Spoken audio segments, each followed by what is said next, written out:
I'm Chef Gabe, and this is Under the Hood.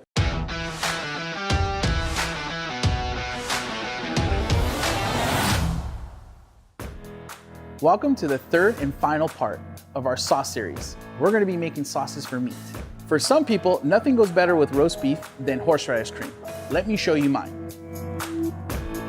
Start by soaking 3 tablespoons of mustard seeds in a half cup of rice wine vinegar for about 5 hours, preferably overnight. Sweat a 1/4 cup of minced shallots over medium heat with a pinch of salt and 2 tablespoons of oil. When the shallots become translucent, deglaze with a half cup of dry white wine. The white wine we're using for this recipe is Baron Herzog's Chenin Blanc. Reduce until the shallots are almost dry. Remove from the heat and cool.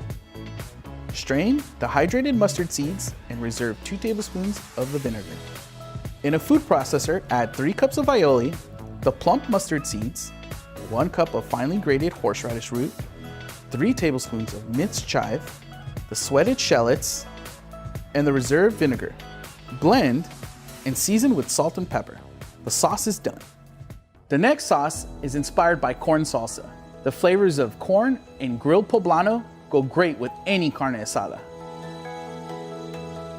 In a pot, add 3 ears of corn, 1 onion cut into quarters, 4 garlic cloves, a quart of almond milk, 3 tablespoons of salt, a spice bag of 8 sprigs of cilantro, and 1 teaspoon each of cumin and coriander.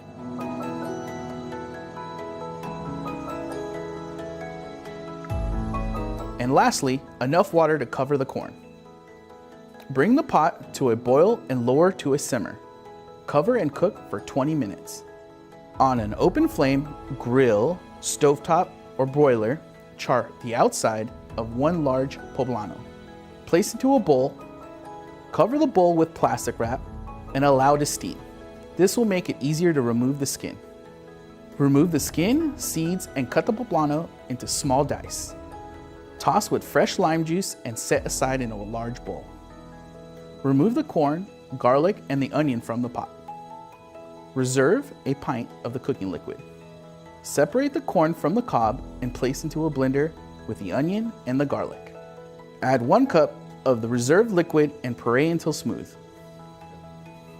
Add the corn puree into the bowl with the diced poblano and mix. Season with salt to taste and garnish with fresh cilantro. Terrasur is not a steakhouse, but we do serve a lot of steaks. There's a classic condiment / steak sauce that people often request. Let me show you a close rendition of that sauce. To a small pot, add these ingredients: a half cup of water, a 1/4 cup of golden raisins, a 1/4 cup of pomegranate molasses, a half cup of balsamic vinegar, a 1/4 cup of Parve Worcestershire sauce, a 1/4 cup of ketchup, a 1/4 cup of Dijon mustard, 1 pinch of cayenne pepper, a 1/4 teaspoon of black pepper, 2 garlic cloves minced, 2 tablespoons of chopped onion, a half teaspoon of ground celery seed, a 1/4 teaspoon of kosher salt, and lastly, the juice of half an orange along with its rind. Bring the whole pot to a low simmer, but don't let it boil. Maintain a simmer for 15 minutes, stirring occasionally. The nappe stage is a French culinary term that refers to the consistency of a sauce. Nappe means that the sauce is not too thick or thin. You know you reach the nappe stage when, after coating the back of a spoon with the sauce, running your finger through it leaves a clean line. Take the pot off the stove, remove the orange peel, and puree until smooth. My take on the classic steak sauce would go great with any steak. Today, I'll be serving it with a ribeye Spencer steak. The corn sauce would spruce up any carne asada. Lastly, everyone should know how to make a horseradish sauce for that perfect roast beef. Hopefully, this sauce series will expand your horizons in your everyday cooking.